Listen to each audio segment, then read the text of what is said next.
90% കൊയ്ത്തു കഴിഞ്ഞിട്ടും നെല്ല് സംഭരണ നടപടികൾ ത്വരിതപ്പെടുത്താത്തതിന് പിന്നിൽ സർക്കാരിന്റെയും ഉദ്യോഗസ്ഥരുടെയും ഗൂഢലക്ഷ്യമാണെന്ന് V K Sreekandan M P. നെല്ല് സംഭരണവുമായി ബന്ധപ്പെട്ട യഥാർത്ഥ കണക്കുകൾ സർക്കാർ പുറത്തുവിടാത്തതിന് പിന്നിൽ ഗൂഢലക്ഷ്യമാണെന്ന് ശ്രീകണ്ഠൻ.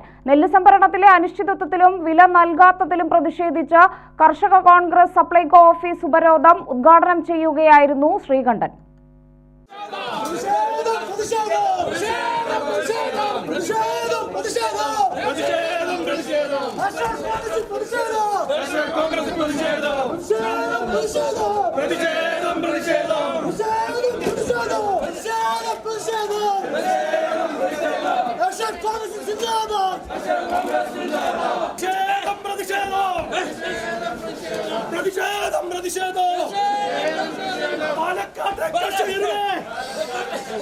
നെല്ല് സംഭരിക്കാൻ മടിക്കുന്ന മില്ലുകാർക്ക് ഒത്താശ ചെയ്യുന്ന സർക്കാർ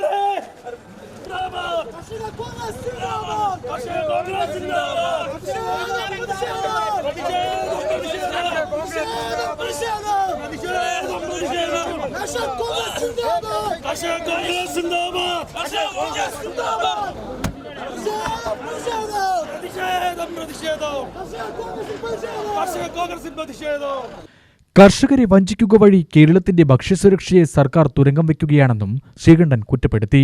നെല്ല് സംഭരണത്തിൽ കേന്ദ്ര സംസ്ഥാന സർക്കാരുകൾ തമ്മിലുള്ളത് ചക്കളത്തി പോരാട്ടമാണ്.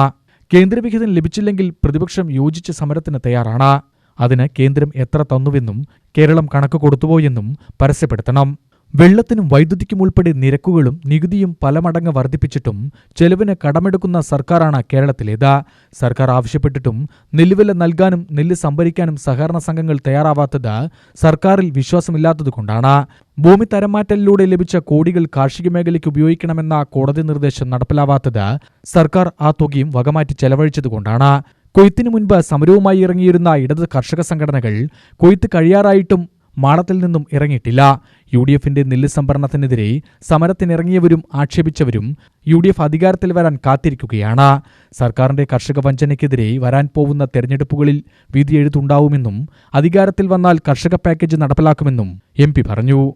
അപ്പോ ഈ വിളവെടുപ്പ് കഴിഞ്ഞു കഴിഞ്ഞാൽ ആ നെല്ല് സമയബന്ധിതമായിട്ട് സംഭരിച്ചില്ലെങ്കിലുള്ള ഒന്നാമത്തെ നഷ്ടം പിന്നെ മഴ പെയ്യുന്നു, വെയിൽ കൊള്ളുന്നു, അതുപോലെ ഇതും വീണ്ടും വന്യമൃഗങ്ങൾ അവരുടെ ഒരു വിഹാര രംഗമായി മാറുന്നു. സംഭരിക്കാൻ പ്രത്യേകമായിട്ട് സ്ഥലങ്ങളില്ലാത്ത സ്ഥലത്തെല്ലാം ആ നെല്ല് വീണ്ടും അവിടെ കിടന്ന് ഉണക്കി അല്ലെങ്കിൽ കേടുവന്ന് നശിക്കുന്നു. അപ്പൊ ഈ നെല്ല് സംഭരിച്ച ഉടനെ തന്നെ അടിയന്തരമായിട്ട് നെല്ല് ഉൽപ്പാദിപ്പിച്ച ഉടനെ തന്നെ സംഭരിപ്പിക്കേണ്ട ഡിപ്പാർട്ട്മെന്റുകൾ അവരൊന്നും ആ സമയത്ത് ഒരു ചർച്ചയും ആലോചനയില്ല. ഇത് ഇപ്പോ പാലക്കാട് ജില്ലയിൽ ഏകദേശം 2 മാസം കഴിഞ്ഞില്ലേ അല്ലെ? വിളവെടുപ്പ് കഴിഞ്ഞിട്ട് 2 മാസമായോ? ഏകദേശം 2 മാസം കഴിഞ്ഞു. ഈ 2 മാസം എന്ന് പറയുന്നത് ഒരു ചെറിയ കാലയളവല്ല. ഈ 2 മാസമായിട്ട് ഇന്ന് വരെയും ഔദ്യോഗികമായ ഒരു തീരുമാനം ഉണ്ടായിട്ടില്ലെന്ന് വെച്ചാൽ ഈ സർക്കാരിന് മറ്റെന്തെങ്കിലും ജോലിക്ക് പോവല്ലേ നല്ലത്? നമ്മുടെ കേരളത്തിലെ ഈ ഒരു വകുപ്പ്, പല വകുപ്പുകള്, ഇതെല്ലാം ചേർന്ന് അതിനൊരു മുഖ്യമന്ത്രി, മന്ത്രിമാര്, ഉയർന്ന ഉദ്യോഗസ്ഥന്മാര്, അവർക്ക് നൽകുന്ന ശമ്പളം, ഇതിന്റെയൊക്കെ കണക്കെടുത്താൽ എന്താ സ്ഥിതി? അപ്പൊ ഈ നാട്ടിലെ സാധാരണക്കാരായ ആളുകൾക്ക് അരി ആഹാരം കഴിക്കാൻ തടസ്സം നിൽക്കുന്ന ആരാ ചോദിച്ചാൽ ഇടതുപക്ഷ ജനാധിപത്യ ഗവൺമെന്റും പിണറായി വിജയൻ മുഖ്യമന്ത്രിയുമാണ്. കർഷക കോൺഗ്രസ് ജില്ലാ പ്രസിഡന്റ് B ഇക്ബാൽ അധ്യക്ഷത വഹിച്ചു. സംസ്ഥാന president Manjush Mathew, EM Babu, KC Preet, Geevarghese, N Swaminathan എന്നിവർ സംസാരിച്ചു. UTV news, Palakkad.